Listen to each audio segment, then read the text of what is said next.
नवीन अपनी माँ शांति और पिता रामदीन के साथ रामपुर गांव में रहता था। रामदीन एक दूध वाला था जो गांव भर में दूध बेचकर अपने घर का खर्च चलाता था। सुबह होते ही रामदीन अपनी दूधिया बाइक पर सवार होकर दूध बेचने निकल पड़ता था और न सिर्फ अपने गांव में बल्कि आसपास के गांव में भी दूध बेचा करता था। ताजा ताजा दूध, दूध ले लो दूध। अरे सच में रामदीन भाई साहब, आपके यहाँ का दूध सबसे बढ़िया होता है। गांव भर में सबको आपका दूध ही पसंद आता है। रामदीन की गांव भर में तारीफ सुनकर उसके ही पड़ोस में रहने वाले मोहन को बड़ा बुरा लगता है, क्योंकि मोहन भी गांव में ही दूध बेचने का काम करता था, लेकिन उसका दूध गांव में किसी को भी ज्यादा पसंद नहीं आता था। और इन सब से परेशान होकर एक दिन वो जलन के मारे रामदीन के दूध में कुछ मरे हुए चूहे डाल देता है। इस बात से अनजान रामदीन अपनी दूधिया मोटरसाइकिल पर दूध बेचने जाता है। वो जैसे ही ग्राहकों को दूध देने लगता है तो उसमें मरा हुआ चूहा देख ग्राहक हैरान रह जाते हैं। अरे ये क्या भाई साहब, आपके दूध में तो मरा हुआ चूहा निकला है। इस दूध को तो पीकर हम सबकी जान को भी खतरा हो सकता था। भला काका, आप इतने लापरवाह कैसे हो सकते हो? कम से कम एक बार तो गांव वालों के बारे में सोच लिया होता। तुम्हारे कारण तो हमारा सारा का सारा गांव शमशान भूमि में बदल जाता। आज तुम्हारे दूध में मरा हुआ चूहा है, कल को क्या पता मरी हुई छिपकली निकल जाए। नहीं नहीं, हमें तुम्हारा ये दूध नहीं चाहिए, जाओ यहाँ से। अरे ऐसा मत करो भाई, मैं अपने इसी काम से अपने परिवार का पेट पालता हूँ। अगर मेरा ये धंधा ही बंद हो जाएगा तो फिर मेरा ये घर कैसे चलेगा? तो क्या तुम्हारे कारण हम अपने परिवार की जान खतरे में डाल दें? रामदीन से अब कोई भी दूध नहीं लेता, जिस कारण अब वो काफी परेशान रहता। उनके घर में अब आर्थिक तंगी का भी सामना करना पड़ता है। मेरी तो कुछ समझ में नहीं आ रहा कि मैं क्या करूं। ऐसे तो घर का गुजारा चलाना मुश्किल हो जाएगा। अपने पिता की बातें सुन उसका बेटा नवीन उससे कहता है, बाबा आप चिंता मत कीजिए, अगर ये काम बंद हो गया तो हम मिलकर कोई दूसरा काम तो शुरू कर सकते हैं, जैसे कि बाइक ढाबा। बाइक ढाबा? ये कैसा ढाबा होता है बेटा? हाँ, हम कुछ समझे नहीं।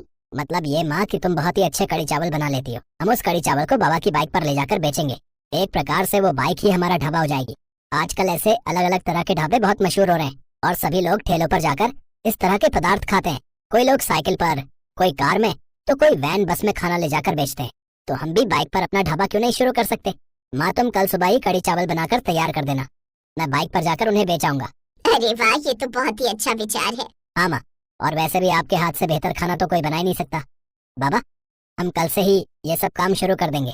क्या मेरे रहते तुम ये सब काम करोगे? बेटा तुम्हारी पढ़ाई भी तो चल रही है, ऐसे में तुम ये सब काम और तुम्हारी माँ काम करेगी? नहीं नहीं, मेरा दिल गवाही नहीं देता बेटा, लोग क्या कहेंगे? ये सब समाज का ही बनाया हुआ डर है और आप चिंता मत कीजिए, हम दोनों मिलकर ये कर लेंगे। और बाबा आप मेरी पढ़ाई की चिंता मत कीजिए, वो भी साथ साथ चलती रहेगी, मैं दोनों को अच्छे से मैनेज कर लूंगा। ठीक है बेटा, फिर जैसा तुम्हें ठीक लगे। फिर रात को ही शांति दूध का दही जमाने डाल देती है। फिर अगली सुबह उसकी लस्सी बनाकर उसकी टेस्टी सी चटपटी कढ़ी चावल बनाकर तैयार कर देती है। फिर नवीन बाइक पर सामान रखकर, आइए आइए 30 रुपए में कढ़ी चावल खाइए, आइए आइए बाइक ढाबे के 30 रुपए में कढ़ी चावल खाइए। है 30 रुपए में कढ़ी चावल? लगाओ तो एक प्लेट। नवीन ग्राहकों को कढ़ी चावल डालकर देता है, जिसे खाते ही ग्राहक खुश हो जाते हैं।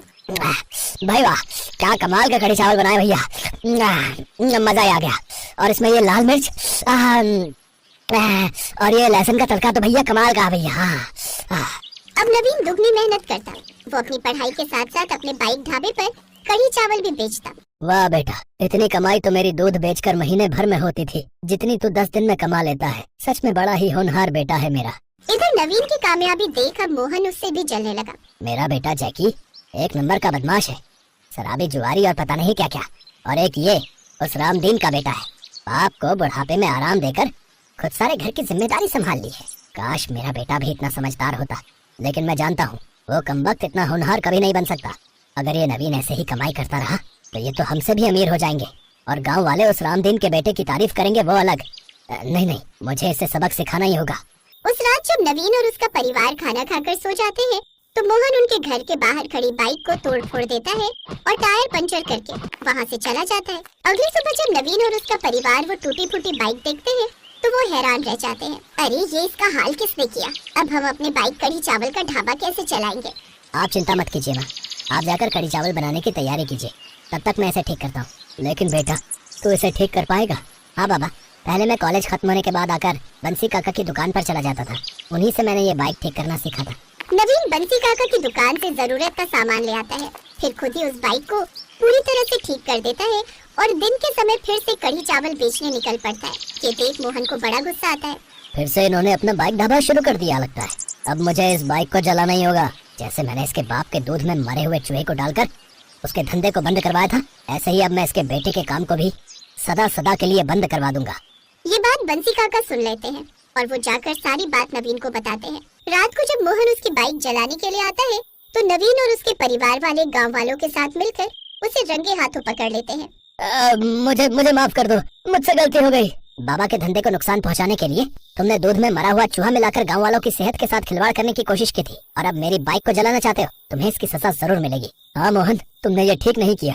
अरे इतने नेक लोगों के साथ कितना गलत किया तूने, नालायक बेशरम आदमी। चलो इसे अभी पुलिस के हवाले कर देते हैं।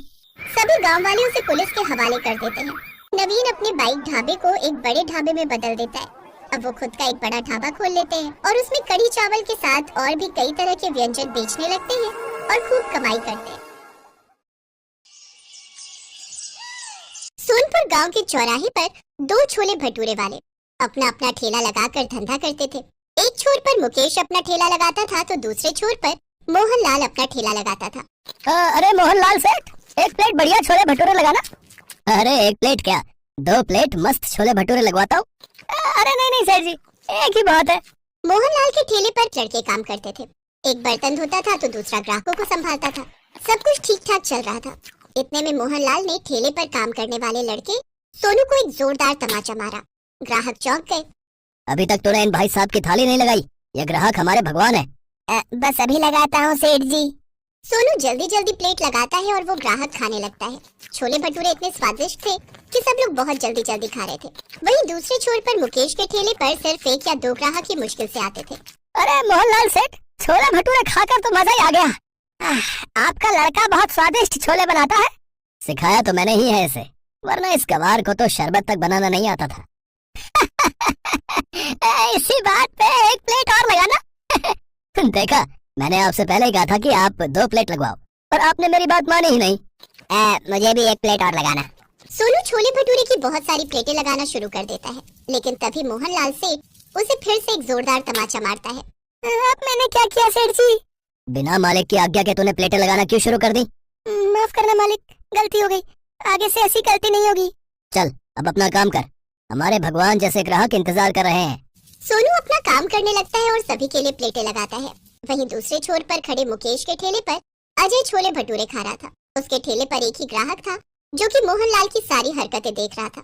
ये सामने वाला सेठ कुछ ज्यादा ही घमंड नहीं दिखाता। अब क्या कर सकते हैं भाई साहब, एक ठेले की बदौलत करोड़ों रुपया कमा चुका है, घमंड तो आएगा ही। लेकिन एक बात बताओ भाई साहब, ये पूछिए, आखिर उसके ठेले पर सुबह से लेकर रात तक ग्राहकों की लाइन क्यों लगी रहती है, जबकि तुम्हारे ठेले पर गिनती के कुछ ही लोग आते हैं? हो सकता है मेरे हाथों में स्वाद ना हो, सेठ जी के कारीगरों में ज्यादा स्वाद हो। नहीं भाई साहब, नहीं भाई साहब, आपके हाथों में भी जादू है। मुझे लगता है बात कुछ और है। तो इस तरह से मुकेश थोड़ा बहुत ही कमा पाता था और मोहनलाल हजारों रुपए हर दिन कमाता था। वहीं मुकेश का धंधा इतना मंदा पड़ गया कि उसकी दुकान बंद होने की नौबत आ गई। एक दिन एक बूढ़ा भिखारी मोहनलाल के ठेले पर आता है। सेठ जी, सुबह से कुछ नहीं खाया है, इस गरीब को कुछ खिला दो। सेठ मोहनलाल उस भिखारी को गुस्से से देखता है और 1 रुपए का सिक्का निकालकर उसके मुंह पर मार देता है। ये ले पकड़, अब भाग यहाँ से। 1 रुपए में तो बिस्कुट भी नहीं मिलेगा सेठ जी। अच्छा, तो क्या तुझे लाखों रुपए दान कर दूं? हैं? निकल यहाँ से, देख नहीं रहा यहाँ सैकड़ों लोग लाइन लगा कर खड़े हैं। टाइम खोटी मत कर। मुझे पैसे मत दो, बस कुछ खाने को दे दो। तो पैसे निकाल और छोले भटूरे खा ले। अगर मेरे पास पैसे होते तो आपके सामने भीख क्यों मांगता सेठ जी? आपकी दुकान का नाम करोड़पति छोले भटूरे वाला है। थोड़ा सा आप मुझे भी खिला दोगे तो आप गरीब नहीं हो जाओगे। इतने में सेठ अपने दूसरे लड़के को जोरदार तमाचा मारता है। तो इतनी देर से देख रहा है कि ये 2 कौड़ी का भिखारी मुझसे बहस कर रहा है और तो चुपचाप तमाशा देख रहा है। भगा इसको यहाँ से। वो लड़का भिखारी के पास जाता है और चुपके से उसके कान में बोलता है, बाबा आप यहाँ से चले जाओ, वरना आपके चक्कर में मेरी नौकरी चली जाएगी। वैसे भी आजकल बेरोजगारी इतनी है कि नया काम मिलना बहुत मुश्किल हो गया है। मैं अपने सेठ की तरफ से आपसे माफी मांगता हूँ बाबा। कोई बात नहीं बेटा, तुम सब लड़के एक दिन बहुत तरक्की करोगे। तुम लोगों की वजह से ही तुम्हारा सेठ करोड़पति बना है। खैर मैं चलता हूँ। वो भिखारी वहाँ से सीधा मुकेश के ठेले पर चला जाता है। मुकेश जल्दी से एक प्लेट छोले भटूरे लगाता है और उस भिखारी को बड़े ही प्यार से खिलाता है। भगवान करे तेरा धंधा खूब फले फूले। अब बाबा अभी तो मेरी बोहनी तक नहीं हुई है, पैसे तो नहीं है, पर अगर आपको भूख लगी है तो आप छोले भटूरे खा लीजिए। ठीक है बेटा। बेटा वो सामने वाले ठेले का नाम करोड़पति छोले भटूरे वाला क्यों है, क्या तुम बता सकते हो? बाबा क्योंकि वो कई सालों से ये धंधा कर रहे हैं, मुझसे ज्यादा एक्सपीरियंस है उन्हें, उन्होंने करोड़ों कमा लिए हैं, इसीलिए लोग उन्हें करोड़पति छोले भटूरे वाला कहने लगे। तब से उन्होंने अपनी दुकान का नाम करोड़पति छोले भटूरे वाला रख लिया। पर सही मायने में तुमसे बड़ा करोड़पति कोई नहीं है बेटा। इतना कहकर वो भिखारी वहाँ से चला जाता है और थोड़ी दूर पर किसी गली में खड़ी एक कार के अंदर बैठ जाता है और वहाँ से चला जाता है। मुकेश ये दूर से देखता है और उसे ये बात बहुत अजीब लगती है। अजीब है, गाड़ी है तो फिर खाने का भीख क्यों मांग रहा था?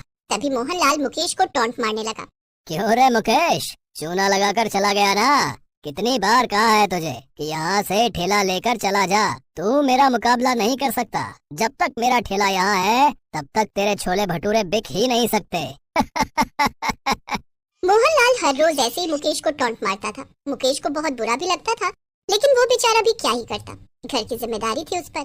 हाँ हाँ मोहनलाल भाई, तुम भी सुना लो, लेकिन याद रखना सबका दिन आता है, तेरा तो दिन कब का ढल चुका है रे, अब अंधेरा ही अंधेरा है। मुकेश दुखी हो गया। मुकेश भटूरे तलने के लिए अच्छे तेल का भी इस्तेमाल करता था और यही करते करते वो गरीब होता जा रहा था। एक दिन मुकेश की बीवी ने उसे कह दिया, सुनो बहुत हो गया, अब मैं ऐसे नहीं रह सकती, छोले भटूरे बिकते नहीं तो क्यों जाते हो बार बार, घर में राशन नहीं है, हम क्या भूखे मरेंगे, आज अगर राशन नहीं लाए तो मैं ये घर छोड़कर चली जाऊंगी। मुकेश ठेला लेकर उसी जगह पर चला गया, लेकिन उसका एक प्लेट भी छोला भटूरा नहीं बिका। दोपहर को वो मोहनलाल के पास पैसे उधार लेने चला गया।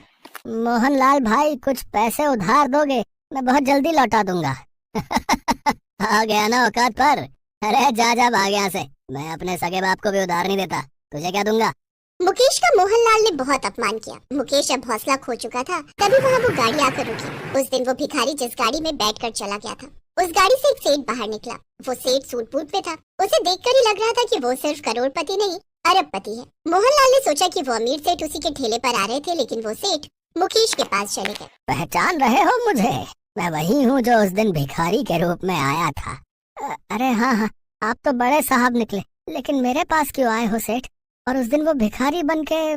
बताता हूँ, असल में मैं एक बहुत बड़ा बिजनेसमैन हूँ, बहुत सारा बिजनेस है मेरा। अब मैं छोले भटूरे का फ्रेंचाइजी खोलना चाहता हूँ, लेकिन छोले भटूरे के बारे में मैं कुछ नहीं जानता, इसीलिए मैं उस दिन छोले भटूरे खाने निकला था। भिखारी के रूप में इसलिए निकला था क्योंकि गरीब बनकर ही लोगों के नियत का पता चलता है। मैं घमंडी लोगों के साथ व्यापार नहीं करता। तुमने मुझे प्यार से खाना खिलाया, इसीलिए मैं तुम्हारे साथ पार्टनरशिप करना चाहता हूँ। लेकिन मेरे छोले भटूरे से ज्यादा स्वादिष्ट तो मोहनलाल सेठ के छोले भटूरे हैं। वो पुराना तेल इस्तेमाल करता है, साथ में कुछ ऊट पटांग चीजें भी डालता है, जिससे हेल्थ खराब होती है। मेरी दुकान में अमीर लोग खाने के लिए आएंगे, उन्हें टेस्ट के साथ साथ हेल्थ भी चाहिए। मुकेश अब राजी हो गया, उसे बस देखभाल करनी थी। सेठ ने उसी वक्त उसे लाखों का चेक दिया और कुछ ही दिनों में वहीं पर छोले भटूरे का एक चकाचक दुकान खुल गई। साथ ही साथ पूरा शहर छोले भटूरे की नई ब्रांड से छा गया। मुकेश करोड़पति बन गया और मोहनलाल सेठ की कमाई बंद हो गई। इस तरह अंत में सच्चाई, ईमानदारी और मेहनत की जीत हुई।